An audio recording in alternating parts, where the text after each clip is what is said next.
এবং ৭৩ দিন ধরে এইখানে এই একটা ধর্ণা মঞ্চে আদালতের নির্দেশে বসে আছেন, কিন্তু বসে থাকাটা ৭৩ দিনের নয়, বসে থাকাটা ১৫ বছরের। মমতা ব্যানার্জি সরকারে আসার আগে বলেছিলেন ১০,০০০ নতুন মাদ্রাসা তৈরি করব। সরকারে আসার পরে একটা নতুন মাদ্রাসা তৈরি করেননি।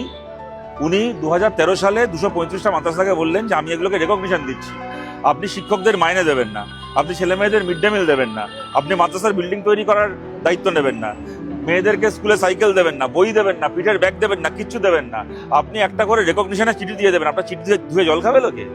আপনার রেকগনিশনের চিঠি ধুয়ে জল খাবে? উনি ঠকিয়েছেন, ২ নম্বরই করেছেন।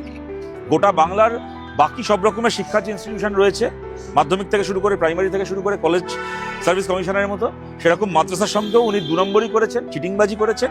এই চিটিংবাজদেরকে সরিয়ে আমরা যদি সেই সরকারকে নিয়ন্ত্রণ করতে পারার মতো একটা জায়গায় আসি, তবে একমাত্র এই সমস্যার সমাধান সম্ভব। ইফতারে দেখা যাচ্ছে মুখ্যমন্ত্রী মমতা বন্দ্যোপাধ্যায় ৭৩ দিন ধরে একবারও আসার সুযোগ পেলেন। এখানে এলেন না কেন? এখানে যারা রোজা রাখছেন তারাও তো ইফতার করছেন। একবার আসুন না। যে ইফতারে আপনার চারপাশে আপনার কাছ থেকে হাত পেতে পয়সা খাওয়া কতগুলো ইমাম দাঁড়িয়ে থাকবে, আর আপনার ওই ওয়াকফের সম্পত্তি চুরি করা ববি হাকিমা সিদ্দিকুল্লাহর মতো চোরগুলো আপনার ডান পাশে বাঁ পাশে দাঁড়িয়ে থাকবে, ওইখানে দাঁড়িয়ে ইফতার করছেন। সারাদিন ধরে গন্ডে পিণ্ডে গিলে তারপর বিকেলবেলা গিয়ে ইফতার করছেন। সারাদিন না খেয়ে আছেন যে মানুষ হেরি করে, তারপর সারাদিন ধরে রোজা রেখেছেন যারা, তাদের সঙ্গে বসে গন্ডে পিণ্ডে গিলে গলা অব্দি গিলে তারপর গিয়ে ইফতার করছেন।